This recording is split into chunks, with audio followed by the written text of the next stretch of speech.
Halo penghuni bumi dimanapun kalian berada, bagaimana kabarnya? Kembali lagi bersama saya Am. Dan kali ini saya akan merangkum sebuah film berjudul 10 Cloverfield Lane tahun 2016. Untuk saya pribadi film ini cukup mengencritkan, karena plot twist dalamnya cukup mengejutkan dan pastinya akan membuat Anda puas di akhir film. Seperti apa filmnya? Langsung saja siapkan wifi tetangga atau hotspot teman, tante, pacar, selingkuhan, ataupun mantan, dan selamat menonton.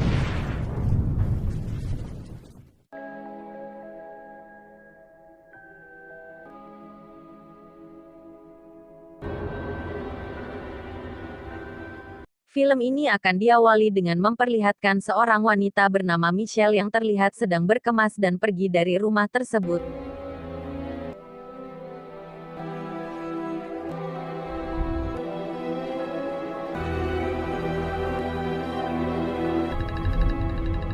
Di tengah perjalanannya akhirnya kita bisa tahu bahwa Michelle sedang bertengkar dengan pacarnya dan memutuskan untuk tidak serumah lagi dengannya. Tak diduga tiba-tiba mobil yang dikendarainya mengalami kecelakaan yang mengakibatkan mobilnya terguling keluar melewati pagar pembatas jalan.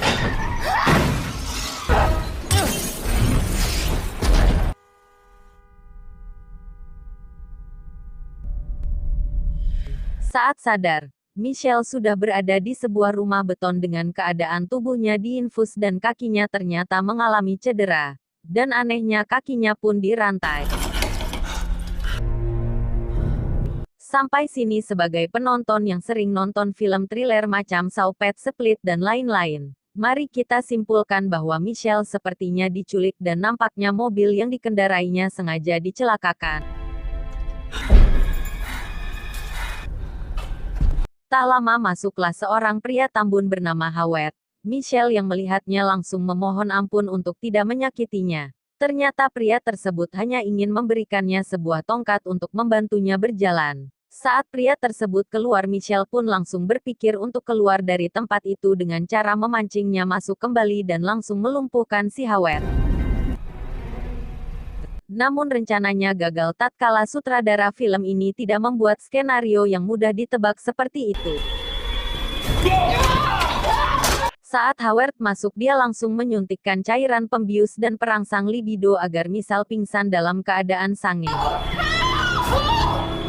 Saat sadar, Howard sudah ada di depannya. Dan di sini akhirnya dijelaskan bahwa Michelle sudah suudzon. Howard pun menjelaskan bahwa dia hanya mencoba menolong Michelle saat kecelakaan. Kebetulan saat itu dia sedang lewat dalam perjalanan mengambil persediaan makanan.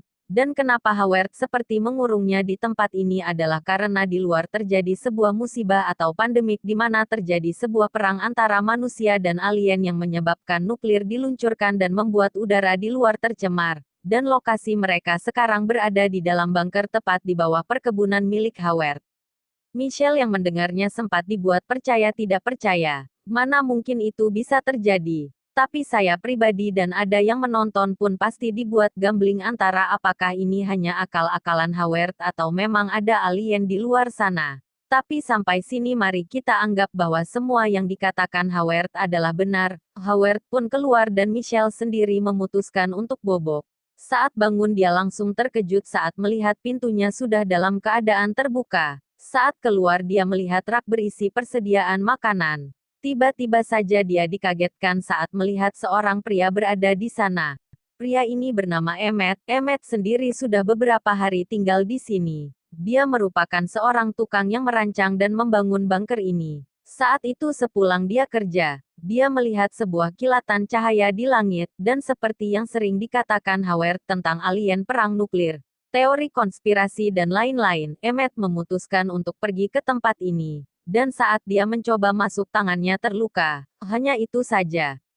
Oh ya, untuk latar belakang Howard sendiri. Beliau merupakan mantan angkatan laut di bagian planet Namex. Sehingga membuat dirinya mengetahui semua hal tentang ini. Tak lama muncullah Howard. Dia pun menunjukkan ruangan untuk Michelle bersantai apabila gabut di tempat ini. Michelle yang masih curiga dan tidak percaya dengan semua perkataannya membuat Howard menunjukkan bukti dari perkataannya, yaitu dengan mengajaknya ke depan pintu keluar di atas.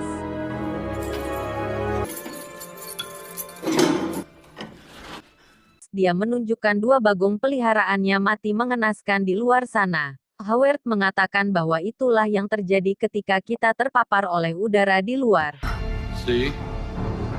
Di sana Michelle juga melihat sebuah mobil milik Howard yang terlihat penyok. Michelle berspekulasi bahwa Howard sengaja menabraknya saat kecelakaan itu terjadi, namun Michelle memilih untuk tetap diam dan waspada. Saat makan bersama Michelle sengaja membuat Howard kesal karena ternyata masih ragu dengan semua yang dikatakan Howard.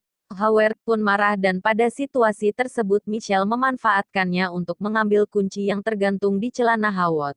Dan pada titik ini jika kita berada di posisi Howard dan anggaplah semua yang dikatakannya benar, maka wajar saja dia marah. Karena sudah mau diselamatin dikasih tempat tinggal malah tidak dihargai sebagai tuan rumah.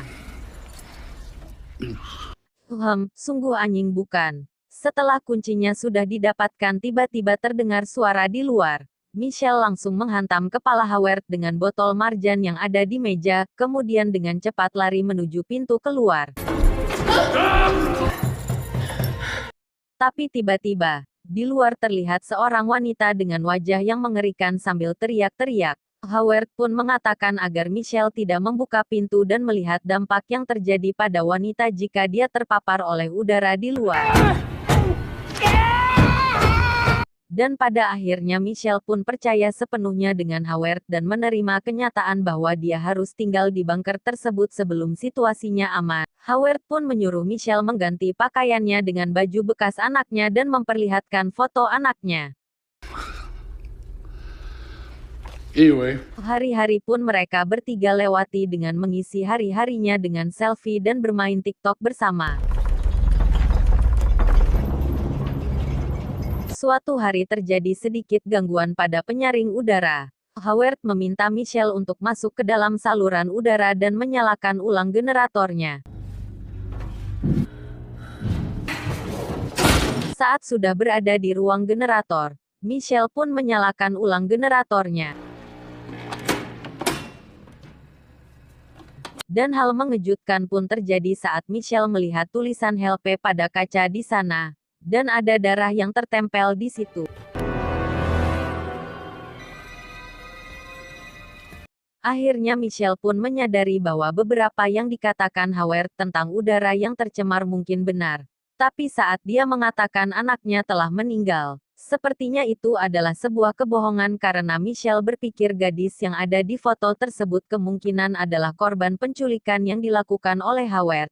Michelle lalu menceritakan semuanya kepada Emmett dan dia mempercayainya. Kemudian mereka berdua menyusun rencana untuk keluar dari sana dengan cara membuat pakaian pelindung dari udara yang tercemar. Berdasarkan tutorial yang ada di koran, mereka berdua menggunakan bahan yang ada seperti botol plastik dan lain-lain untuk membuat pakaian pelindung tersebut. Not bad so far, partner. Setelah beberapa hari secara sembunyi-sembunyi membuat pakaiannya, ternyata Howard mulai curiga. Dia menyuruh mereka mengangkat sebuah tong berisi cairan yang dapat melarutkan material biologi saat menyentuhnya. Howard kemudian berkata, "Kalian pikir aku bodoh?" Mereka berdua pun kaget panik dan ketakutan. Emmett pun mengaku bahwa dialah pelakunya, di mana dia mengaku sedang menyusun rencana untuk merebut pistol Howard agar dia bisa dihormati seperti Michelle menghormati Howard. Berharap dirinya akan dimaafkan dan rencananya tetap berjalan lancar. Emmett pun meminta maaf kepada Howard. And I'm sorry.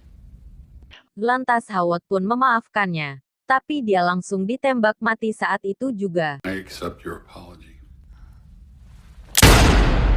Howard pun menjelaskan, itu harus dilakukan agar Emmett tidak menjadi benalu dan membahayakan mereka berdua. Beberapa hari setelah kejadian tersebut Michelle pun tetap menjalankan rencananya. Dan saat waktunya, Michelle pun melumpuhkan Howard dengan cara menggulingkan tongnya yang membuat sebagian tubuh Howard terluka. Cairan tersebut pun membanjiri ruangan yang membuat listrik mengalami konslet yang menimbulkan api menyala. Dengan membawa pakaian pelindungnya Michelle pun masuk ke dalam saluran udara untuk melarikan diri. Howard pun meraih kaki Michelle namun Michelle berhasil lolos darinya. Sampai di ruang generator Michelle langsung memakai baju pelindungnya dan segera pergi keluar dari sana.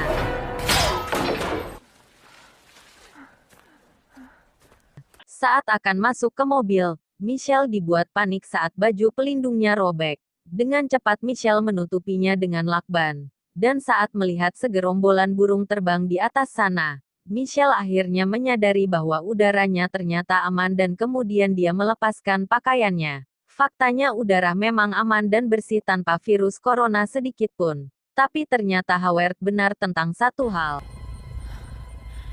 Michelle melihat sebuah benda yang terbang di kejauhan dan itu adalah pesawat alien. Di saat bersamaan bunker milik Howard terbakar abis yang menyebabkan gudang di luarnya meledak. Hal tersebut membuat pesawat alien tersebut terpancing datang menghampirinya.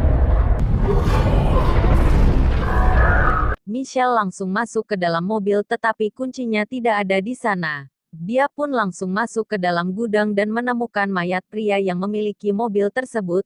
Saat Michelle mencari kunci di tubuh pria tersebut, tiba-tiba terdengar suara. Dan ternyata pesawat alien tersebut menurunkan salah satu aliennya untuk memburu Michelle. Michelle langsung lari menuju ke mobil. Saat lari Michelle melihat sebuah pesawat alien tersebut mengeluarkan semacam gas beracun.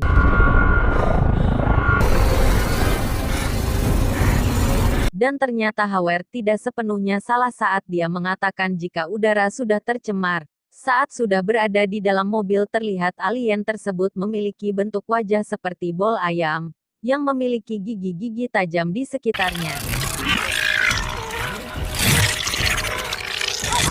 Tiba-tiba mobilnya diangkat oleh pesawat alien tersebut, dan di tengah kepanikan munculnya sebuah ide saat dia melihat botol ciu, korek api dan kertas koran di sana. Michelle kemudian membuat bom molotov untuk meledakkan pesawat preketek tersebut. Saat dia lempar bom molotov tersebut kepada mulut pesawat yang berbentuk meki itu, seketika pesawat tersebut meledak dan menjatuhkan mobilnya. Michelle berhasil selamat kemudian terdengar di radio bahwa militer berhasil melakukan perlawanan dan jika ada yang bertahan hidup diharapkan untuk bergabung bersama. Michelle lalu menancap gas dan segera menuju ke tempat orang-orang yang selamat tersebut. Tamat. Ending yang sangat memocokkan. Secara keseluruhan bagus sih, twist yang disajikan pun juga cukup membuat saya terkejut. Cuma yang jadi pertanyaan, si gadis dalam foto itu siapa? Tidak dijelaskan dalam film jadi saya masih penasaran. Dan saya pun masih diperbagongkan dengan foto gadis kecil tersebut. Apa mungkin ada bagian yang terlewatkan kali ya? Jadi tolong dikoreksi jika kalian mempunyai teori dari film ini atau tentang si gadis dalam foto tersebut tolong tinggalkan di kolom komentar. Dan selamat berteori. Pesan yang bisa kita ambil dari film ini adalah, jangan menjadi orang yang tidak tahu berterima kasih. Jadilah orang yang selalu sopan dan bertata krama dalam bertindak seperti saya. Ya meskipun saya masih pengangguran, tapi setidaknya saya bisa menghibur Anda sekalian. Jangan lupa subscribe, like, komen, dan share. Karena saya juga butuh uang dari AdSense untuk mengganti kuota internet teman saya. Karena saya masih nebeng untuk upload video ini. Saya pamit undur diri sampai jumpa dan salam pemburu AdSense.